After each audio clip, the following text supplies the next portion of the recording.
Friends ఎలా ఉన్నారు? జనవరి వచ్చేసింది. డిసెంబర్ వెళ్ళిపోయింది. 2025 వెళ్ళిపోయింది. 2026 వచ్చింది. సో, చాలామంది అనుకుంటారు new year resolution, new year resolution అని. But most of the people ఎవరు పాటించరు. కొంతమందే ఎవరో మహానుభావులు పాటిస్తారు. ఆ కోవాలో నేను గూడా ఉండను. ఎందుకంటే ఏదన్నా ఒకటి మనము ఫిక్స్ చేసుకున్నామనుకోండి, అది జరగదు. సో, దాన్ని ఫాలో అప్ చేస్తున్నట్టుగా దాన్ని స్ట్రిక్ట్‌గా ఫాలో అయ్యే వాళ్ళైతే మటుకు చాలా ఇంప్రూవ్ అవుతారు. సో, ఆ విధంగా ఈరోజు నేనేం చెప్తున్నానంటే, ఏదైనా ఒకటి ఫిక్స్ చేసుకోండి. లేదా రాసుకోండి. జస్ట్ ఒక టైమ్ టేబుల్ లాగా ఒక ప్రింటౌట్ తీసుకొని మీకు ప్రింటర్స్ ఉంటే లేదా బయటన్నా ఎళ్లి ప్రింటౌట్ తీసుకొని దాంట్లో రాసుకోండి. ఈరోజు ఏం చేయాలి? ఈరోజు ఏం చేయాలి? అని ఒక 1 మంత్‌కే టైమ్ టేబుల్ రాసుకోండి. పెద్ద పోటుగాల్లాగా 1 ఇయర్‌కి టైమ్ టేబుల్ మటుకు ఏసుకోవద్దు.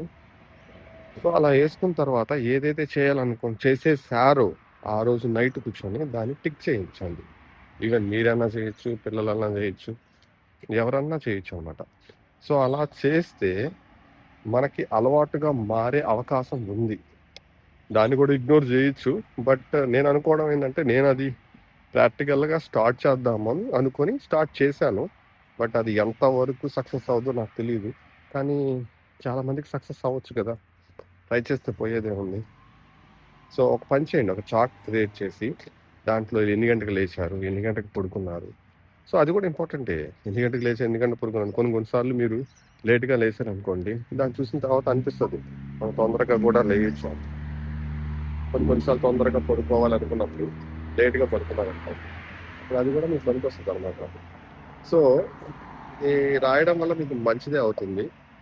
నాకు తెలిసినంత వరకు తీసుకోండి. అట్లాగే దాంట్లో యాడ్ చేయండి. న్యూ స్కిల్స్ అని, న్యూ లెర్నింగ్ అని అలాంటివన్నీ యాడ్ చేసిన తర్వాత మీకొక క్లారిటీ వస్తది. నేను ఈరోజు ఏం నేర్చుకున్నాను? నేను ఈరోజు ఏమి లెర్న్ చేశాను? నేను ఈరోజు ఏ స్కిల్ నేర్చుకున్నాను?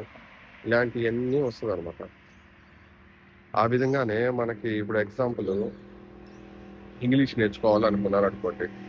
రాసేది. ఎవ్రీడే 1 వర్డ్ అని. ఏ వర్డ్ నేర్చుకున్నావు? ఆ 1 వీక్‌కి సంబంధించిన వర్డ్స్ అన్నీ చూసి, ఆ 1 వీక్‌లో ఏ వర్డ్స్ నేర్చుకున్నావో చూసుకొని, దాన్ని రిపీట్ చేసి నేర్చుకోవచ్చనమాట. ఈ విధంగా చేయొచ్చు. ఒకసారి ట్రై చేయండి. Be safe, be happy. That's all guys. Bye.